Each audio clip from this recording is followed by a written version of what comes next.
दोस्तों नमस्ते। आज का जो टॉपिक है वो बहुत ही इंटरेस्टिंग टॉपिक है और हर एग्ज़ाम के लिए उपयोगी टॉपिक है। मैं बात करूंगा अवधान की, अटेंशन की, जिसको आप अमूमन हमारी दैनिक भाषा में ध्यान शब्द को लेकर जानते हैं। तो ये अटेंशन क्या है, अवधान क्या है और ध्यान किसको बोलते हैं, पूरा मनोवैज्ञानिक टॉपिक है। हर एग्ज़ाम में इम्पोर्टेंट आता है। कई बार एक प्रश्न आपके दिमाग में आता है कि सर हमारा ध्यान बहुत डाइवर्ट होता है, हम कंसंट्रेशन नहीं कर पाते हैं, हम किसी चीज़ के ऊपर फोकस नहीं कर पाते हैं। तो ये फोकस क्यों नहीं कर पाते हो आप लोग कि आपका ध्यान बार बार डाइवर्ट होता है? देखिए, बहुत एक कॉमनली बात बता दूं मैं आपको, एक मोटिवेशनल टॉपिक भी है। आपको किसी एक वस्तु पे ध्यान केंद्रित करना है, मतलब अवधान का मतलब क्या ही है कि चेतना को एक जगह केंद्रित करना ही अटेंशन है। और अटेंशन को आपको पावरफुल बनाने के लिए किसी भी कार्य को बहुत डीपली करना पड़ता है। डीपली वर्क जब किसी चीज़ पे करते हैं तो वहाँ अवधान केंद्रित होता है और उसके लिए कुछ आपको साइकोलॉजिकल टेक्निक्स का इस्तेमाल करना पड़ता है, जिसकी नॉर्मली हम लोग उपेक्षा करते हैं। कैसे? अभी एक शब्द प्रचलित हो रहा है, जैसे कोरोना महामारी चल रही है, आइसोलेशन।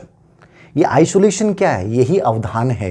यानी अटेंशन को यदि बढ़ाना है तो अपने आप को आइसोलेट करना पड़ेगा, यानी दूसरी हर उस वस्तु से जहां आपका ध्यान डिस्ट्रैक्ट होता है उनसे दूर रहकर अपने आप को होम आइसोलेट कर लेना, ये अवधान को बढ़ाने वाला सबसे पावरफुल तरीका है। दूसरी चीज, आप लोग क्या करते हैं अमूमन, अटेंशन डिस्टर्ब क्यों होता है आप लोगों का, कि जब आप लोग पढ़ रहे होते हैं तो आप जो स्टडी टेबल होती है उसके ऊपर 4 से 5 किताबें होती हैं। कभी भी 4 से 5 किताबें मत रखिए। एक ही किताब जिस नोट्स को पढ़ना है, एक ही पेन जिस पेन का इस्तेमाल, 2 पेन भी होंगे तो आपका ध्यान बार बार दूसरे पेन के ऊपर जाएगा। मतलब पूरे कमरे में वही चीजें रखें जो कम हो, जो जिस समय करनी है केवल वही वस्तु आपके सामने हो। यदि पूरे कमरे में आपने बहुत सारी तस्वीरें लगा रखी हैं तो भी आपका ध्यान कमज़ोर होगा, आपकी मेमोरी कमज़ोर होगी, आपका ध्यान बार बार भटकेगा। इसलिए खुला ओपन कमरा होना चाहिए। इसलिए बहुत सारे बच्चे अटेंशन को केंद्रित करने के लिए लाइब्रेरी को ज्वाइन करते हैं, ये भी एक अच्छा तरीका है। और इसके अलावा कई बच्चे क्या करते हैं कि अटेंशन उनका कमज़ोर क्यों होता है, क्योंकि वो लोग क्या करते हैं कि पढ़ते समय 2 घंटे पढ़ाई कर ली, उसके बाद अरे यार 2 घंटे पढ़ लिया, अब तो मैं फेसबुक चलाता हूँ। जैसे फेसबुक चलाया, उसमें एक भी किसी का भी कोई भी लेख पढ़ा, कोई भी ऐसी फोटो देखी, वो फोटो आपके पूरे दिन आपके दिमाग में रहती है। ये बहुत गलत फहमियाँ हैं हम लोगों की कि जितना आप सोशल मीडिया को चाहे 10 मिनट के लिए देखो, वो 10 मिनट की यादें पूरे दिन को डिस्टर्ब कर देती हैं। कई बार ऐसे लोगों से हम बात कर लेते हैं कि उनकी बातें बार बार हमारे पूरे दिन जहन में आती रहती हैं। इसलिए अटेंशन को पावरफुल बनाना है, मोबाइल को दूर रखें, फेसबुक का प्रयोग नहीं करना तो नहीं करना। उसमें कोई योग कर ले, आप डिस्टर्ब हो गए, 3 घंटे पढ़ाई कर ले, घूम के आ गए, वो ज़्यादा बेहतर है। लेकिन आप जैसे ही नेट सर्फिंग करेंगे, उसमें से आपने बहुत सारी चीज़ें अपने दिमाग में ले ली हैं, अब वो दिमाग में आते ही आपके पूरे दिन पढ़ते समय, किताब में पढ़ते समय वो चीज़ें चलती रहेंगी। एक कई बार ये होता है कि अटेंशन को और कैसे पावरफुल बनाएं, तो बहुत से बच्चे क्या करते हैं कि जैसे फ़ोन आया फ़ोन को उठा लिया, कभी नहीं उठाना चाहिए। मैं इस चीज़ को अप्लाई करता हूँ। बहुत से लोग बच्चे शिकायत करेंगे, जो फ़ोन आ रहा है अति आवश्यक नहीं लग रहा आपको, उसको 3-4 बार मत उठाइए, वो बच्चा नहीं करेगा। जब जरूरी होगी तो वो 5 बार कर लेगा। तो कई बार फ़ोन को इग्नोर करना शुरू कर दीजिए। अर्जेंट नहीं है आपके लिए कॉल उठाना तो उसको अवॉइड कीजिए। ये अटेंशन बढ़ाने की एक साइकोलॉजिकल तकनीक है दोस्तों। तो डीपली वर्क करना है, होम आइसोलेट अपने आप को करना है, अनावश्यक वस्तुओं को हटाना है, जिस समय एक किताब पढ़ रहे हैं वही किताब पढ़नी है। इस प्रकार से आपका अटेंशन बहुत पावरफुल बन सकता है। ये तो कुछ मोटिवेशनल कुछ बातें थी अटेंशन को पावरफुल बनाने के लिए। अब मैं बात करूँगा साइकोलॉजिकल, जो हर शिक्षक भर्ती के अनुसार है। याद रखना अटेंशन क्या है। तो अवधान को जानने के लिए इसका मतलब क्या है। एक व्यक्ति हुए हैं डम्बेल। कौन हुए हैं? डम्बेल। इन्होंने कहा है कि अवधान का मतलब ये है कि हमारी जो चेतना है, उस चेतना को दूसरी वस्तुओं के बजाय एक ही वस्तु पर केंद्रीकरण कर लेना। यानी बहुत सारी वस्तुएं हमारे दिमाग में होती हैं, बहुत सारी किताबें होती हैं, बहुत सारे विचार होते हैं, तो एक ही वस्तु पे चेतना का केंद्रीकरण क्या कहलाता है? चेतना का केंद्रीकरण क्या कहलाता है? अवधान कहलाता है। तो डम्बेल ने कहा है कि अवधान क्या है? दूसरी वस्तुओं के बजाय एक ही वस्तु पर चेतना का केंद्रीकरण क्या कहलाएगा? अवधान। ये परिभाषा किसकी? डम्बेल की। एक मैकडूगल हुए हैं, मन हुए हैं, मन। इन्होंने क्या कहा है? मन ने कहा है कि अवधान क्या है? एक अभिप्रेरणा युक्त प्रक्रिया है। यानी आपका अटेंशन पावरफुल कब बनेगा दोस्तों? जब मोटिवेशन होगा। यानी बिना मोटिवेशन के कभी भी ध्यान पावरफुल नहीं बनेगा। तो इन्होंने अवधान को एक अभिप्रेरणा युक्त प्रक्रिया कहा। तो दो डेफिनेशन की मैंने बात की है, डमविल और मन। ज़्यादा इंपॉर्टेंट डेफिनेशन किसकी है? डमविल। डमविल क्या कहता है? दूसरी वस्तु के बजाय एक ही वस्तु पे चेतना का केंद्रीकरण। यानी बार बार जो विचार आपके दिमाग में आ रहे हैं उसके बजाय केवल एक ही वस्तु पे चेतना केंद्रीकरण कर दो, ये क्या कहलाएगा? अवधान। तो ये तो अपना पहला बिंदु हो गया, डेफिनेशन की बात हमने कर ली। अब 2 नंबर पे मैं बात करूंगा अवधान की प्रकृति क्या होती है। हर टॉपिक जब भी अपन साइकोलॉजी में पढ़ते हैं, ये टॉपिक हर बिंदु में आता है। हर टॉपिक का ये अनिवार्य बिंदु होता है, शुरुआत यहीं से होती है, प्रकृति। यानी आप अवधान को पढ़ रहे हैं तो आपको ये समझ में आना चाहिए अटेंशन होता क्या है। तो जैसे मैंने कहा कि अटेंशन की कुछ विशेषताएं होती हैं, वो आपको थोड़ा समझना है। अटेंशन की पहली प्रकृति या विशेषता है, अटेंशन चयनात्मक है। चयनात्मक का मतलब समझ रहे हैं? बहुत सारी वस्तुओं में से आप कुछ वस्तुओं पर, कुछ उद्दीपकों पे अपना ध्यान केंद्रित करते हैं, इसलिए इसको क्या माना गया है? चयनात्मक। तो पहली विशेषता क्या होगी? अवधान अटेंशन क्या होगा? चयनात्मक। दूसरा, इसकी जो प्रवृत्ति होती है वो अन्वेषण की होती है, यानी खोजी प्रवृत्ति होती है। अवधान जो होता है उन वस्तुओं को खोज लेता है जिसके ऊपर उसको ध्यान केंद्रित करता है, इसलिए इसको इन्वेस्टर माना गया है। किसको? अटेंशन को। तो ये अन्वेषण की प्रवृत्ति होती है, खोजी की प्रवृत्ति होती है। तीसरा, अवधान हमेशा उद्देश्यपूर्ण होता है। अवधान क्या होता है? उद्देश्यपूर्ण। यानी बिना उद्देश्य के कभी भी आप किसी वस्तु पे ध्यान केंद्रित नहीं कर पाएंगे। अवधान, मुझे ये चीज़ पढ़नी है, मुझे वहाँ जाना है, मुझे ये कार्य करना है, तो उस समय आपका कोई ना कोई उद्देश्य जरूर होगा। यदि उद्देश्य नहीं है तो आपका ध्यान केंद्रित नहीं हो पाएगा। तो याद रखना, अवधान क्या होता है? उद्देश्यपूर्ण। 4 नंबर पे, अवधान में मानसिक तत्परता पाई जाती है। कौन सी तत्परता पाई जाती है? मानसिक तत्परता होनी बहुत जरूरी। इसलिए मैंने कहा ना कि ध्यान डाइवर्ट मत कीजिए, एक जगह ध्यान केंद्रित करना है तो मानसिक रूप से तैयार रहना कि केवल मुझे इस समय ये करना है, मतलब यही करना है, बाकी चीज़ें मेरे दिमाग में नहीं आनी चाहिए। तो मानसिक तत्परता होती है। 5 नंबर पे, एक विशेष शारीरिक मुद्रा होती है। अवधान जब भी आप केंद्रित करते हैं ना तो एक विशेष शारीरिक मुद्रा होगी आपकी। आप क्लास में बैठे हैं तो एकदम से यूं बैठे हैं, ठीक है ना, यूं बैठे हैं, किताब पे पढ़ रहे हैं तो यूं पढ़ रहे हैं, मतलब एक विशेष फिजिकल स्टेज होती है हमारी। अवधान वाली स्टेज अलग ही होती है। आप पड़े पड़े से देख रहे हैं तो इसका मतलब वहाँ अवधान नहीं होगा। एक विशेष शारीरिक मुद्रा में आपको रहना पड़ता है अवधान के लिए। तो ये 5 विशेषताएं, चयनात्मक, अन्वेषण, उद्देश्यपूर्ण, मानसिक तत्परता, शारीरिक मुद्रा। अब अगली 5 विशेषताओं की हम चर्चा करेंगे। एक ही चीज़ दिमाग में रहनी चाहिए आपके कि इसकी प्रकृति क्या। आपसे प्रश्न पूछेगा कि अवधान के बारे में क्या सत्य है और क्या सत्य नहीं है, ध्यान की विशेषता होती है नहीं होती है, तो तुरंत दिमाग में आना चाहिए। 6 नंबर पे, अवधान जो होता है उसमें परिवर्तनशीलता। परिवर्तनशीलता समझ रहे हैं? मतलब इसको आप अस्थिरता भी कह सकते हैं। यानी अवधान स्थिर नहीं रहता है। ये हम सब जानते हैं और आप सब पीड़ित होंगे निश्चित रूप से कि सर बार बार ध्यान डाइवर्ट होता है। कभी ये सोच रहे हैं तो दूसरी किताब का विचार आ रहा है, कभी क्लासों की याद आ रही है, कभी वो दोस्त की वो बातें याद आ रही हैं। ये हमारी असफलता का सबसे बड़ा रीजन होता है। यदि ध्यान एक जगह लंबे समय तक टिक गया तो आप सफल जल्दी हो जाएंगे, लेकिन लगभग लोगों के साथ ही होता है कि ये अस्थिर होता है, परिवर्तनशील होता है। 7 नंबर पे आपको याद रखना है, अवधान जो होता है वो विश्लेषणात्मक और संश्लेषणात्मक दोनों रूप में होता है। कैसे? विश्लेषणात्मक भी होता है और संश्लेषणात्मक भी होता है। समझ रहे हैं इसका मतलब? विश्लेषणात्मक और संश्लेषणात्मक का मतलब क्या हुआ? देखिए, विश्लेषणात्मक का मतलब क्या है और संश्लेषणात्मक का मतलब क्या है? विश्लेषणात्मक का मतलब होता है टुकड़ों में विभाजित करना। जब आप किसी वस्तु की ओर ध्यान दे रहे हैं, मतलब किसी व्यक्ति को भी आप देख रहे हैं, तो उसके सभी अंगों को देखेंगे, उसके सिर को देखेंगे, उसके नोजी को देखेंगे, उसके आइज को देखेंगे, उसके पेट को देखेंगे, सब चीज़ों का विश्लेषण करोगे आप कि वो आदमी कैसा है। और संश्लेषण का मतलब क्या है? आपने सभी टुकड़ों को अलग अलग देखने के बाद लास्ट में आप उसके बारे में कहोगे, यार ये आदमी तो बहुत सुंदर है, यार इसकी पर्सनैलिटी तो बहुत अच्छी है। यानी अवधान में विश्लेषण भी होता है और अवधान में संश्लेषण भी होता है। और 8वीं विशेषता है, अवधान सकारात्मक व नकारात्मक दोनों रूप में होता है। पॉजिटिव भी हो सकता है और नकारात्मक भी होता है। कैसे? पॉजिटिव तो ये है कि आप मन को एक जगह केंद्रित कर पा रहे हैं, ये आपका अवधान का पॉजिटिव पक्ष हो गया। लेकिन मन को जब एक जगह केंद्रित कर पा रहे हैं तो दूसरी वस्तु से आप हटा रहे हैं, यानी मन को दूसरी जगह से हटा लेना, ये एक प्रकार से दूसरा पक्ष नकारात्मक भी है। तो इसमें सकारात्मक और नकारात्मक दोनों ही चीज़ें एक साथ चलती हैं, इस चीज़ को आपको याद रखना है। अवधान में 8 विशेषताएं होगी। 9 नंबर पे, अवधान में विभाजन का गुण होता है। किसका गुण होता है? विभाजन। विभाजन का गुण समझ रहे हैं? विभाजन का मतलब ये होता है, आप देखना कभी भी, हम सब लोग करते हैं, टेलीविजन देख रहे हैं आप लोग, तो टेलीविजन भी देख रहे हैं और खाना भी खा रहे हैं, बहुत गलत बात होती है, दोनों नहीं करना चाहिए। मैं भी कई बार कर लेता हूँ, बट ये गलत है। एक समय एक ही चीज़ करें, क्योंकि अवधान विभाजित जल्दी होता है। आप टेलीविजन भी देख रहे हैं, खाना भी खा रहे हैं, आप गाने भी सुन रहे हैं और रीडिंग भी कर रहे हैं, तो दोनों के साथ ही जस्टिस नहीं कर पाओगे। इसलिए अवधान को क्या माना गया है? विभाजन का गुण माना गया है। और एक विशेषता और देख लेंगे, अवधान का विस्तार सीमित होता है। अवधान का विस्तार क्या होता है? सीमित। सीमित का मतलब क्या हो गया? मतलब कुछ वस्तुओं तक आप ध्यान दे सकते हैं, ज़्यादा वस्तुओं पे आप ध्यान नहीं दे सकते, इसको बोलते हैं विस्तार सीमित होता है अवधान का। इसको अवधान एक विस्तृति, एक शब्द भी आता है अपनी जो एनसीईआरटी की किताबें हैं, तो इनको थोड़ा सा ध्यान में रखना है कि अवधान की प्रकृति क्या है, समझ में आनी चाहिए।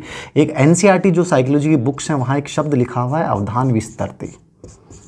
ऐसे प्रश्न रीट में बहुत आए थे 2018 में, इसलिए ये टॉपिक्स मैं पहले करवा रहा हूँ, क्योंकि इन टॉपिक्स में आपके साथ कहीं भी जस्टिस नहीं होगा, इसलिए इन टॉपिक्स को बहुत अच्छे से करवा रहा हूँ मैं। अवधान विस्तृति का मतलब क्या है कि हमारा ध्यान जो है वस्तुओं की कुछ संख्याओं पर जो है वो जल्दी चला जाता है, या कुछ संख्याओं को तुरंत रीड कर लेता है, इसको अवधान विस्तृति बोलते हैं। हमारी गाड़ी के जो नंबर होते हैं उन पे तुरंत, अरे गाड़ी के नंबर 4820 हैं, 4850 हैं, ठीक है, 4550 हैं, इसको अपन अवधान विस्तृति बोलते हैं। तो मतलब कुछ वस्तुओं पे, वस्तुओं की कुछ संख्या पर जल्दी से ध्यान चला जाना, इसको अपन बोलते हैं अवधान विस्तृति।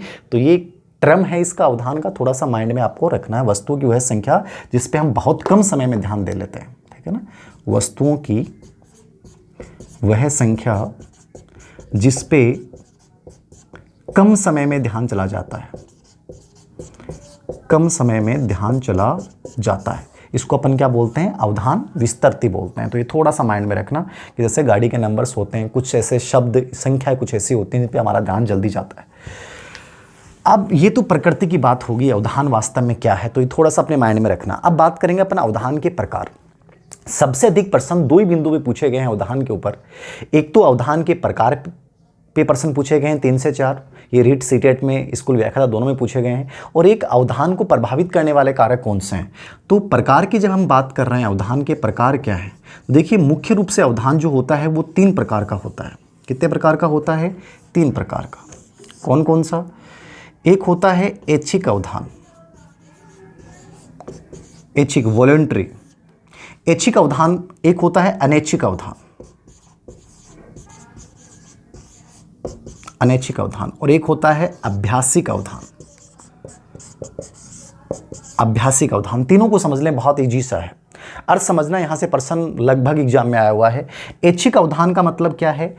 हमारी इच्छा पे जो निर्भर करता है, हमारी रुचि पे जो निर्भर करता है, ठीक है, मेरे उद्देश्य पे निर्भर करता है, मैं विचार करके किसी पे ध्यान देता हूं, ये मेरा ऐच्छिक अवधान है। तो 3 बातें समझना, जो रुचि आधारित हो।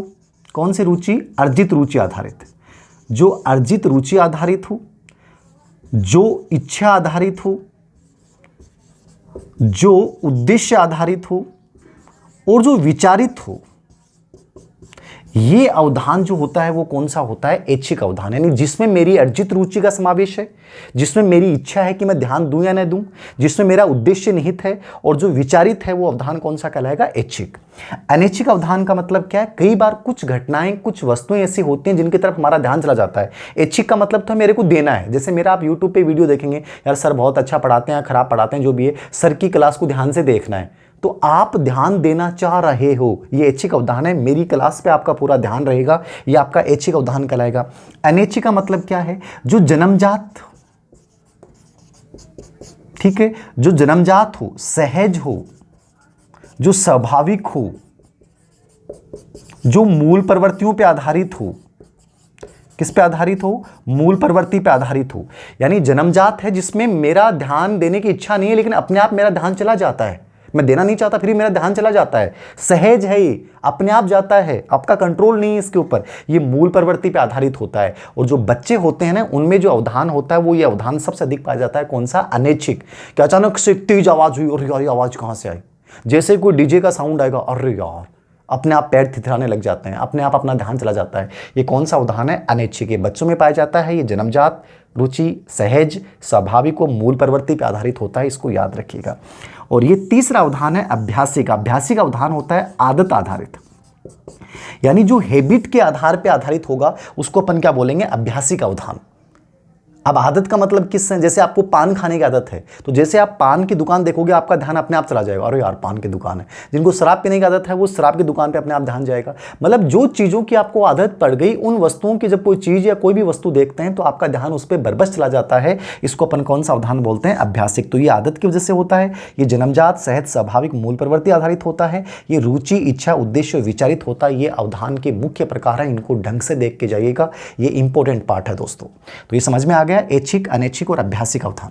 अब हम 2 नंबर पे बात करेंगे, हमारी जो एनसीईआरटी की बुक्स हैं, एनसीईआरटी बुक्स में इन 3 अवधानों के बजाय जो जिक्र किया गया है वो किया गया है कि प्रक्रिया उन्मुख विचार के आधार पे। कौन से विचार की बात कर रहा हूं मैं, प्रक्रिया उन्मुख। तो मैं दोनों चीज़ें बता रहा हूं आपको, एनसीईआरटी को अलग से पढ़ने की ज़रूरत नहीं है, सब चीज़ें बता दूंगा। बाकी मेरी जो किताब है अवनी मनोविज्ञान, उसमें एनसीईआरटी साइकोलॉजी सब समावेश है, अलग से आपको देखने की ज़रूरत नहीं है। तो ये सब चीज़ें उसमें भी समावेश हैं और सब चीज़ें मैं करवा रहा हूं, तो अलग से पढ़ने की ज़रूरत नहीं है आपको। प्रक्रिया उन्मुख विचार के आधार पर अवधान 2 प्रकार का माना गया है, ये एनसीईआरटी का पार्ट है। प्रक्रिया उन्मुख विचार के आधार पर अवधान के 2 प्रकार माने गए हैं, एक तो चयनात्मक अवधान यानी सेलेक्टिव चयनात्मक अवधान, और एक होता है संधृत अवधान।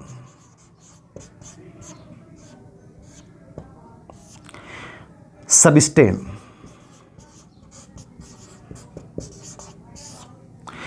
समझिएगा इसको, प्रक्रिया उन्मुख विचार के आधार पे 2 अवधान के प्रकार माने गए, चयनात्मक और संधृत, सेलेक्टिव और सबस्टेंड। सिलेक्टिव चयनात्मक का मतलब क्या है, बहुत सारे उद्दीपकों में से कुछ उद्दीपकों पे ध्यान केंद्रित करना। ठीक है, बहुत सारे उद्दीपकों में से कुछ उद्दीपकों पे ध्यान केंद्रित करना, कुछ उद्दीपकों पे ध्यान केंद्रित करना, ये कौन सा अवधान है आपका, चयनात्मक होता है। ज़्यादा बेहतरीन अवधान नहीं माना जाता है। ठीक है, तो नॉर्मली नाम का मतलब क्या हो गया, चयनात्मक मतलब बहुत सारे उद्दीपक हैं, बहुत सारी किताबें हैं, बहुत सारे यूट्यूब पे चैनल्स हैं, बहुत सारे यूट्यूब पे लोग पढ़ाते हैं, लेकिन आप उनमें से कुछ 1 या 2 को चुनते हैं, 3 या 4 को चुनते हैं, केवल उन्हीं की बताए गए निर्देशों के आधार पर आप चलते हैं, वो आपका चयनात्मक अवधान है, याद रखना। ठीक है, तो 3 से 4 पे ध्यान देना चयनात्मक है, ये अच्छा नहीं माना जाएगा, याद रखना। ठीक है, अब यहाँ थोड़ा सा एक चीज़ याद रखना, इससे चयनात्मक अवधान का एक सिद्धांत था निषेधक सिद्धांत। चयनात्मक अवधान का एक सिद्धांत है निषेधक सिद्धांत। ठीक है ना, इसको निषेधक बोलते हैं, कुछ किताबों में निषेधक बोला गया है, निषेधक सिद्धांत। इतना डीपली प्रश्न आना नहीं चाहिए, फिर भी थोड़ा सा देख लेना। निषेधक सिद्धांत, ब्रॉडबेंट, इन्होंने सिद्धांत दिया था किसका, चयनात्मक अवधान का, निषेधक सिद्धांत। तो नाम देख लेना, निषेधात्मक मतलब है बहुत सारे उद्दीपकों में से कुछ उद्दीपकों को चुन लेना, ये निषेधक सिद्धांत है, ब्रॉडबेंट ने दिया। एक ऐसा ही प्रश्न और आता है, निषेधक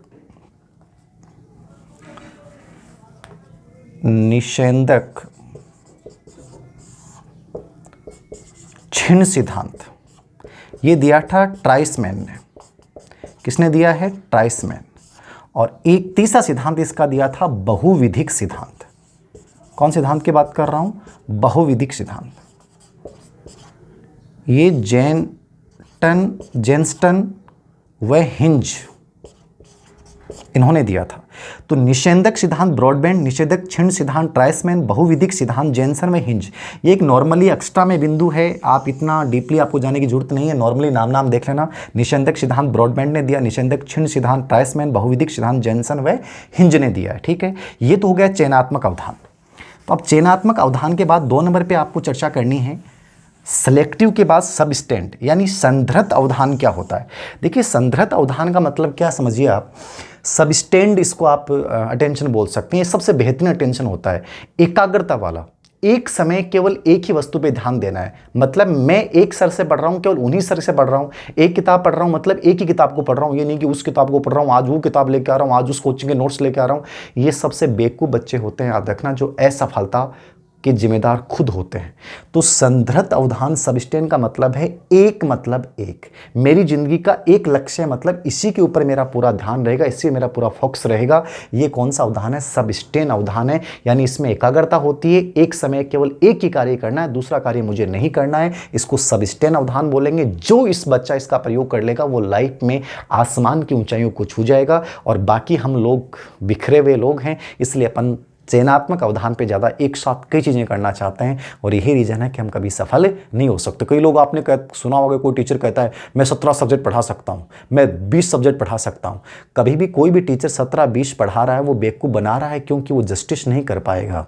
जस्टिस वही व्यक्ति कर पाता है जब एक जगह अपना पूरा अटेंशन केंद्रित कर दे। वैसे स्टूडेंट्स के साथ है, जब तक आप संधृत अवधान अपनाओगे नहीं, एक लक्ष्य, एक वस्तु, एक किताब, उनके ऊपर ध्यान केंद्रित कीजिए। ये जो 17 सब्जेक्ट पढ़ाने वाले, 12 सब्जेक्ट पढ़ाने वाले, 5 सब्जेक्ट पढ़ाने वाले, ये करने वाले, वो एक प्रकार से आपको क्या करेंगे, वो भी एक किसी किताब से देख के आपको पढ़ाएंगे, लेकिन क्या उनकी दिल से वो पढ़ा रहे हैं? नहीं पढ़ा रहे हैं। जस्टिस करेंगे? नहीं करेंगे। जब तक आपको किसी चीज़ से प्रेम नहीं हो जाएगा, यानी एक वस्तु से आपको प्यार नहीं हो जाए, तब तक आप लाइफ में आगे नहीं बढ़ सकते। तो संधृत अवधान अपनाना बहुत जरूरी है।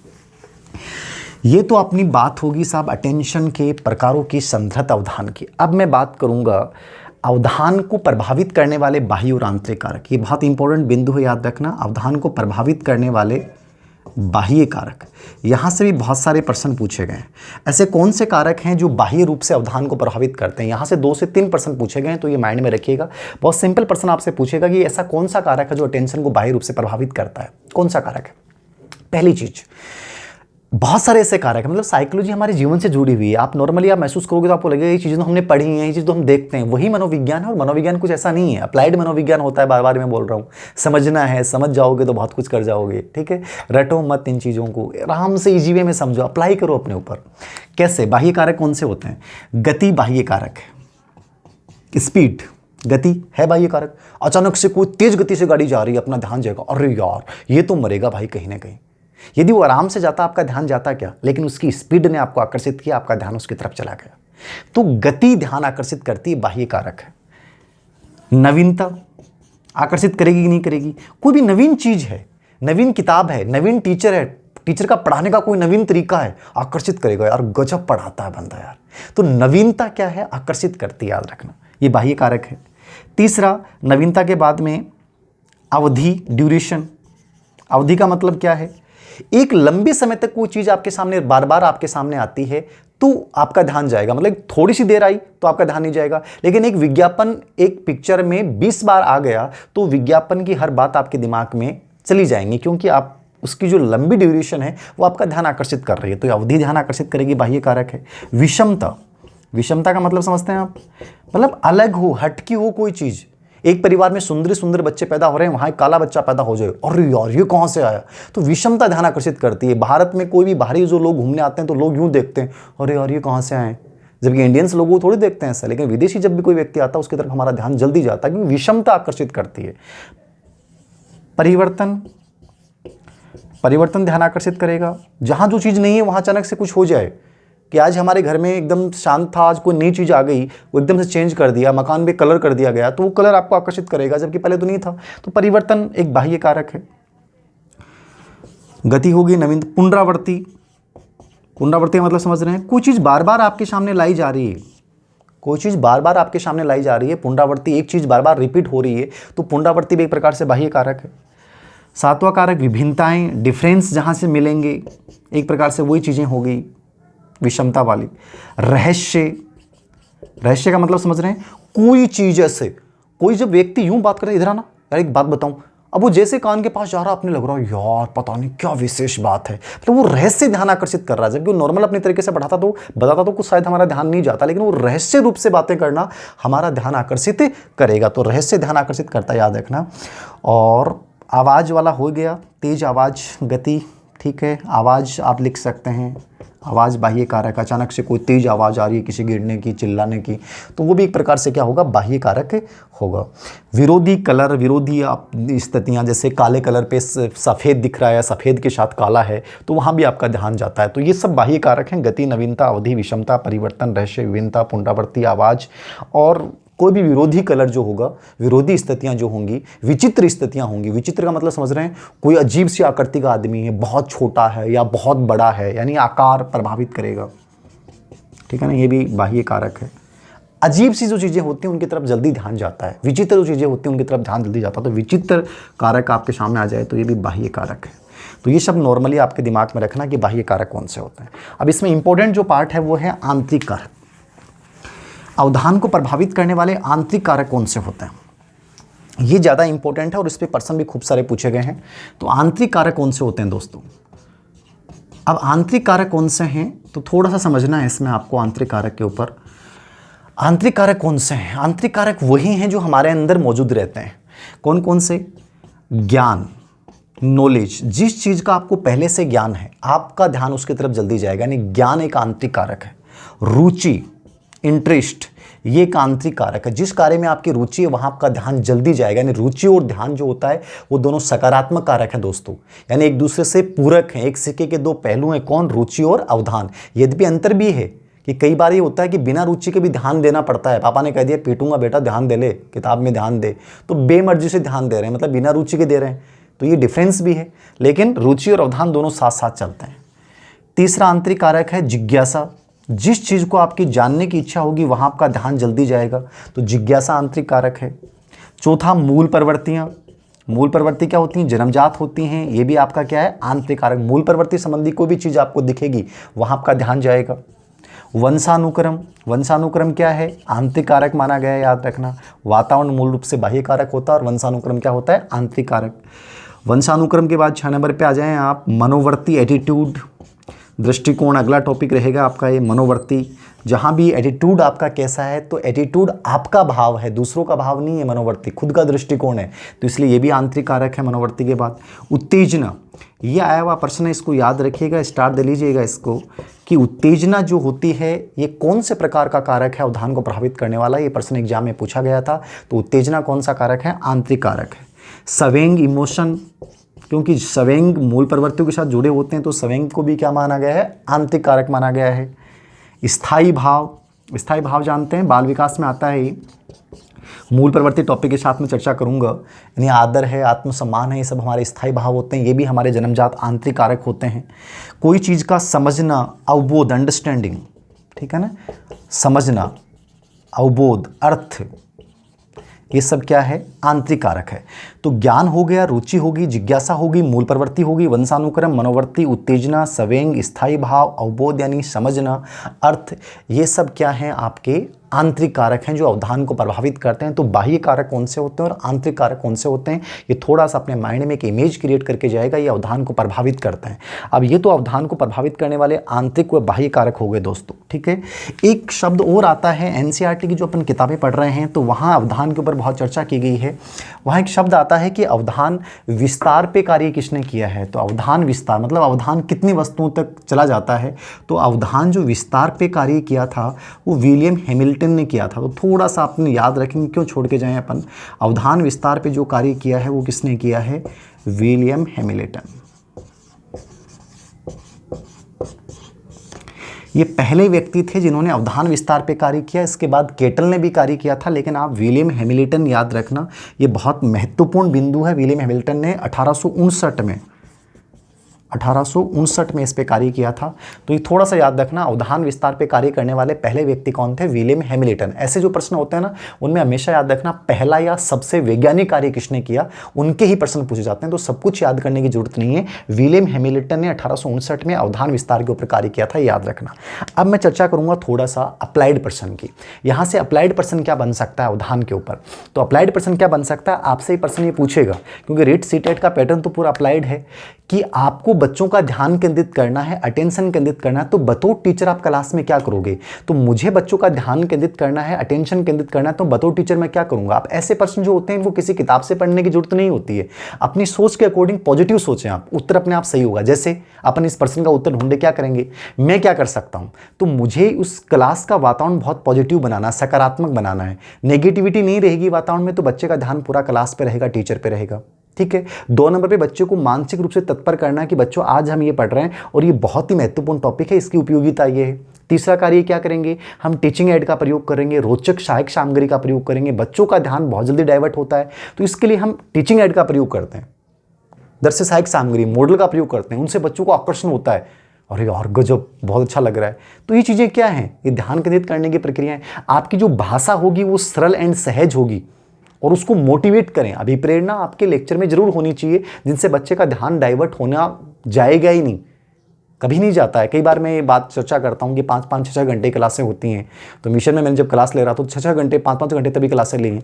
तो आप में इतना दम होना चाहिए कि आपका बच्चा दूसरी जगह ध्यान दे नहीं पाए। इसके लिए आपको उस बच्चे को तैयार करना पड़ेगा, आपको टेक्निक्स अपनानी पड़ेंगी, वातावरण ऐसा बनाना पड़ेगा, आपकी आवाज़ में वो दम होना चाहिए, आपको इतना मोटिवेट बच्चों को करना पड़ेगा, वो तकनीक आपको अपनानी पड़ेगी कि बच्चे का ध्यान दूसरी वस्तु पर नहीं जा पाए।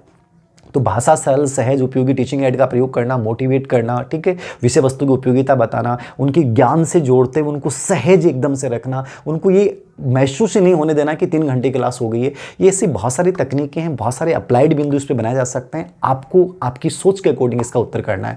तो ये था आपका अटेंशन टॉपिक, बहुत इंपॉर्टेंट टॉपिक था। उम्मीद करता हूँ आपको समझ में आया होगा। बस सिंपल सी बात याद रखना, अवधान के प्रकार, दोनों टाइप के प्रकार याद रखने, अवधान को प्रभावित करने वाले कारक, अवधान की प्रकृति क्या होती है और हम किसी भी कॉन्सेंट्रेशन को कैसे बढ़ा सकते हैं, इसके ऊपर एक अप्लाइड प्रश्न आपसे बन सकता है। इस वीडियो को अगले वीडियो भी बहुत जल्दी आएंगे। बस जितने संसाधन हैं कोशिश कर रहा हूं, लेकिन आप ये बार बार दबाव नहीं डालें। जितनी कोशिश होगी उतना मैं कोशिश करूंगा। ये छोटे मोटे टॉपिक, पेडागोजी के टॉपिक, इस समय पढ़ा दूंगा आप लोगों को आराम से। वीडियो को शेयर ज़रूर किया करो अधिक से अधिक बच्चों तक, ताकि लोगों को फ़ायदा हो घर बैठे। Thank you very much.